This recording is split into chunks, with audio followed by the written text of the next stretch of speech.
Yan, binuksan ko na ang carburetor niya kasi yung kwan niya ay parado.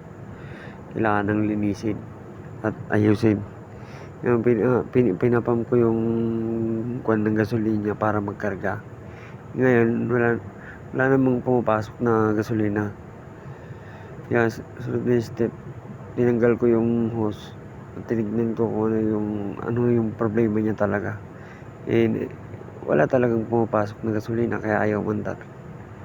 Yung ginawa ko, tinanggal ko yung niya kasi may gas filter niya dun sa loob.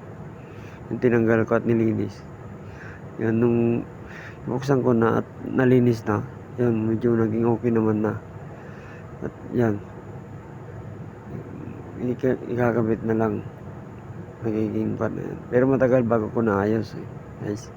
Kasi barado pala at walang umaakit na gasolina.